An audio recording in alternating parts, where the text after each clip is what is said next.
যারা দুর্নীতি করছো তারা শুধরে যাও, কারণ সেনাপতি আসছে 12ই জুলাই। হ্যাঁ, হিন্দুস্তানি 2 মুভি রিলিজ হচ্ছে 12ই জুলাই এবং তার ট্রেলার চলে এলো। চলুন জেনে নেওয়া যাক এই ট্রেলারটা আমার কিরকম লেগেছে। দেখুন, সাউথের সমস্ত মুভিতেই মেকার্সরা একটা প্যাটার্ন ফলো করছে, সেটা হচ্ছে যে প্রথমে যে মেন প্রোটাগনিস্ট থাকছে তাকে বিল্ড আপ দেওয়া, তার ক্যারেক্টারটাকে বিল্ড আপ দেওয়া।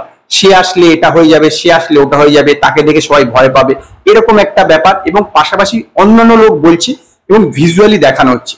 এই যে ট্রেলারটা হিন্দুস্তানি রুলস, তাতেও কিন্তু সেম প্যাটার্ন ফলো করেছে শাঙ্কার। এখানেও বলা হচ্ছে যে যারা চাকরি করছে তারা কাজ পাচ্ছে না, ট্যাক্স দিচ্ছে কিন্তু ফেসিলিটি পাচ্ছে না। এই যে এত করাপশনের থেকে বাঁচাবে কে, এবং তারপরে আলটিমেটলি সামাল হাসানের যে ক্যারেক্টারটা সেনাপতি, যে চলে গিয়েছিল ভারতের বাইরে, সে আবার ব্যাক করছে। এরকমই কিন্তু সেম প্যাটার্ন এখানেও কিন্তু ফলো করা হলো।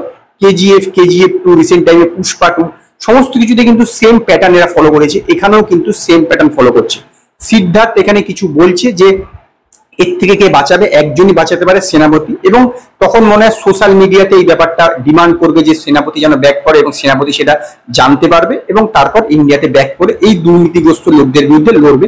এবং কিভাবে লড়বে সেটি হচ্ছে এই পুরো সিনেমাটার গল্প। তো এখন গল্পটা কি হবে সেটা তো জানি। তো ট্রেলারটা কিরকম লাগলো দেখুন। ট্রেলারটা ওকে লেগেছে। ট্রেলারের মধ্যে যে জিনিসটা বেটার লেগেছে সেটা হচ্ছে ভিএফএক্স। এমনিতেই ভারতবর্ষ যদি কেউ ভিএফএক্স কে একটা অন্য লেভেলে নিয়ে যাওয়ার মতন কাজ করে থাকে, সেটা কিন্তু প্রথম করেছে শাঙ্কার। তো সেই এইখানে এর ডাইরেক্টর তো জেনারেলি স্বাভাবিকভাবেই যে এর ভিএফএক্স এর কাজটা ভালোই হবে, এবং ভিএফএক্স এর কাজটা ভালো।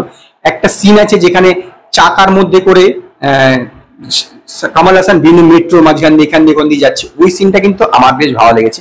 এছাড়া দেখুন, অ্যাকশন, এই বয়স 70-এর কাছাকাছি বয়স কামাল হাসানের, সেখানে এই বয়সে এসে অ্যাকশন করাটা কিন্তু যথেষ্ট টাফ ব্যাপার। তো স্বাভাবিকভাবে এখানে অ্যাকশনে বেশিরভাগই ভিএফএক্স ইউজ করা হয়েছে, এবং উনি যেভাবে খালি গায়ে হয়েছেন তথাপি বিশাল হয়তো ভালো লাগছে না, কিন্তু তথাপি এটা যথেষ্ট আকর্ষণীয়। তার লুকস গুলো যে আলাদা যে বিভিন্ন লুকস গুলো সে নেবে, সেইটা কিন্তু বেশ আকর্ষণীয় হতে চলেছে। কারণ এর আগে যে হিন্দুস্তান সিনেমাটা বেরিয়েছিল সেটা 1997-এ বেরিয়েছিল, বহু বছর আগে, প্রায় আপনার 30 বছরের কাছে, 26-27 বছর আগে। তো স্বাভাবিকভাবেই লোকে সেটা অনেকটা ভুলে গেছে, ইয়ং জেনারেশন সেটা দেখেও।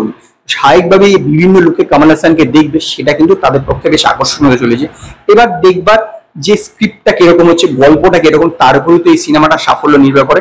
তবে ওভারঅল ট্রেলারটা বেশ ভালো, ভিএফএক্স এর কাজ ভালো, কিন্তু এই যে একই ট্রিক ইউজ করা সেই জিনিসটা কিন্তু আমার একদমই ভালো লাগেনি। এইটা কিন্তু মেকারদের একটু নজর দেওয়া উচিত, যে বারবার তারা সাউথের সিনেমার ক্ষেত্রে একই ট্রিক ইউজ করছে, এই জিনিসটা কিন্তু আমার ঠিকঠাক ভালো লাগে।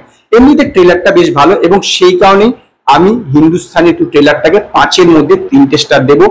যদি আপনারা হিন্দুস্তানি 2 ট্রেলারটা দেখে থাকেন, তো আপনারা আমায় কমেন্টে জানাবেন যে আপনাদের এই ট্রেলারটা কিরকম লেগেছে। যদি আপনাদের এই ভিডিওটি পছন্দ হয়, ভিডিওটিকে লাইক করুন, কমেন্ট করুন, শেয়ার করুন, আর নতুন আপডেটের জন্য আমার চ্যানেলকে সাবস্ক্রাইব করুন।